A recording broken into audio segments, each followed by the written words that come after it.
وَلَقَدْ يَسَّرْنَا الْقُرْآنَ لِلذِّكْرِ فَهَلْ مِن مُّدَّكِرٍ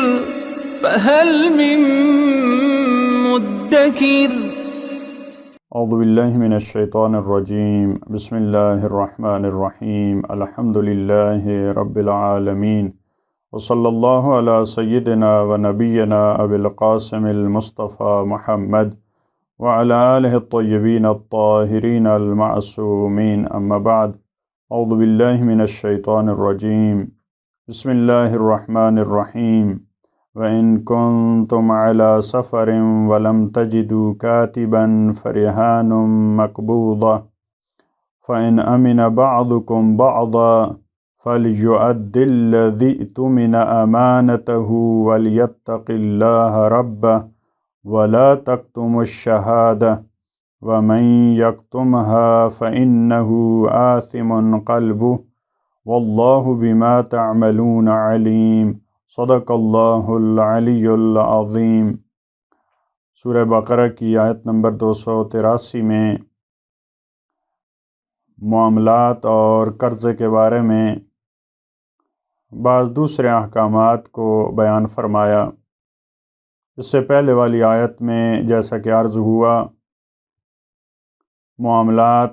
اور لین دین کے متعلق جو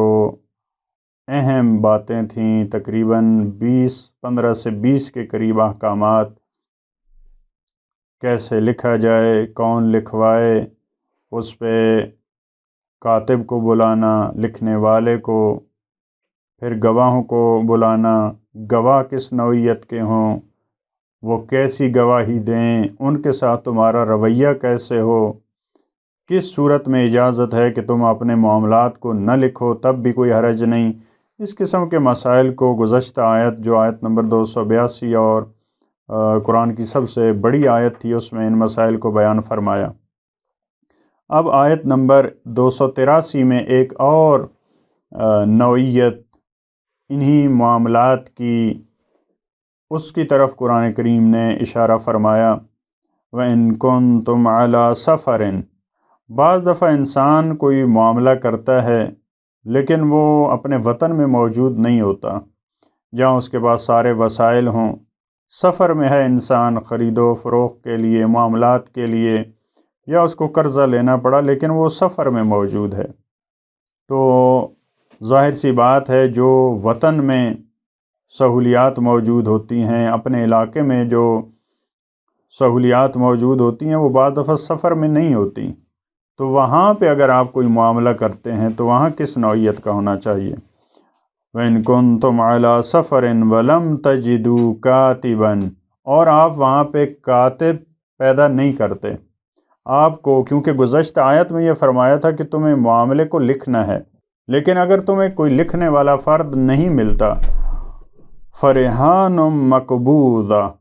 تو کوئی چیز آپ رہن کے طور پہ گروی رکھ دیں، کوئی چیز، اور اس کے مقابلے میں آپ قرضہ لے لیں۔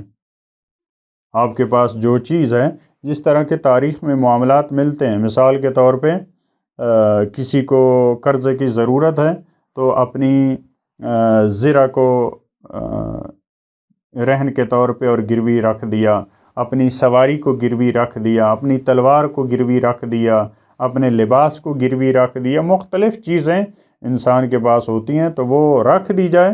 اور اس کے بدلے وہ چیز لے لی جائے، پھر جب واپس کرنا ہے تو اپنی چیز کو جو آپ نے رہن کے طور پہ رکھی تھی وہ لی جا سکتی ہے۔ اس کو کہا جاتا ہے فَرِهَانٌ مَّقْبُوضَةٌ فَإِنْ أَمِنَ بَعْضُكُمْ بَعْضًا، اگر تم مطمئن ہو، تم میں سے بعض لوگ بعض کے بارے میں اطمینان رکھتے ہوں، یعنی آپ جانتے ہیں آپ فرد کو، آپ کو اتنی مشکل نہیں ہے، اگرچہ آپ سفر میں ہیں لیکن آپ کی جان پہچان ہے، فَلْيُؤَدِّ الَّذِي اؤْتُمِنَ أَمَانَتَهُ، تو پس ادا کرے وہ شخص جس کی گردن پر حق ہے، وَلْيَتَّقِ اللَّهَ رَبَّهُ، اور اسے اپنے پروردگار سے ڈرنا ہوگا، ایسا نہیں ہے کہ وہ امانت میں خیانت کرے۔ وَلَا تَكْتُمُوا الشَّهَادَةَ، ایک اور حکم، یہ پہلے والے مسئلہ کو بھی شامل ہے اور اس میں بھی، اور تمہیں شہادت اور گواہی کو نہیں چھپانا چاہیے۔ جب گواہ تمہیں بنایا گیا ہے تو اب یہ نہیں ہے کہ جب گواہی کا وقت آئے تو آپ اس کو چھپائیں، آپ حقیقت بیان نہ کریں۔ وَمَن يَكْتُمْهَا فَإِنَّهُ آثِمٌ قَلْبُهُ، اور جو شہادت کو چھپاتا ہے، جو گواہی کو چھپاتا ہے تو اس کا دل گناہ گار ہے، یعنی اس کے دل پہ گناہ کے برے آثار مرتب ہوں گے۔ یہ گناہ گار ہے، یہ فرد، اس کا دل مریض ہے، کیونکہ جو اس نے گواہی اٹھائی تھی، تحمل کی تھی، گواہ بنا تھا، اب یہ نہیں دے رہا۔ واللہ بما تعملون علیم، اور اللہ جو تم انجام دیتے ہو اس سے باخبر ہے، اس کا علم رکھنے والا ہے، اور جو کام تم انجام دیتے ہو اللہ کو اس کا علم ہے۔ تم اپنے قلب میں چھپا رہے ہو، اپنے دل میں چھپا رہے ہو، اور تمہیں یہ ہے کہ کسی کو تو معلوم نہیں ہے، لیکن خدا کو اس کا علم ہے، تم اس کو چھپاؤ نہیں، خدا کو اس کا علم ہے۔ اس کے بعد والی آیت میں فرمایا للہ ما فی السماوات و ما فی الارض، اللہ کی ملکیت ہے جو کچھ آسمانوں میں ہے اور جو کچھ زمین میں ہے، یہ سب کا سب اللہ کی ملکیت۔ اب یہاں پہ کیونکہ چھپانے کا مسئلہ ہے، حقیقت بیان نہ کرنے کا مسئلہ ہے، لہٰذا انسان کو اس چیز کی طرف متوجہ کیا ہے کہ یہ زمین و آسمان سب کچھ پروردگار عالم کی ملکیت ہے۔ وَإِن تُبْدُوا مَا فِي أَنفُسِكُمْ أَوْ تُخْفُوهُ يُحَاسِبْكُمْ بِهِ اللَّهُ، اور اگر تم ظاہر کرو جو تمہارے نفسوں میں ہے، جو تمہارے اندر ہے، انسان کے نفس میں اس کے فضائل اخلاقی بھی ہیں، رذائل اخلاقی بھی ہیں، اچھے صفات بھی ہیں، برے صفات بھی ہیں، جو تم ظاہر کرتے ہو او تخفوہ، یا تم اس کو چھپاؤ، کیونکہ ہم نے پہلے والی آیت میں یہ تمہیں حکم دے دیا ہے کہ تم اس کو نہ چھپاؤ،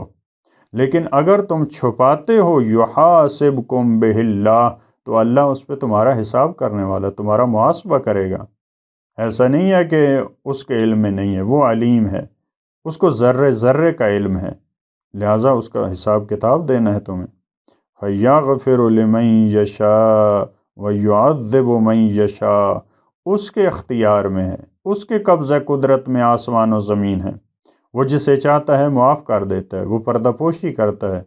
وَيُعَذِّبُ مَن يَشَاءُ، جسے چاہتا ہے وہ عذاب دیتا ہے۔ یعنی یہ تم اس طرح سے نہ سمجھو کہ پروردگار عالم کو علم نہیں ہے،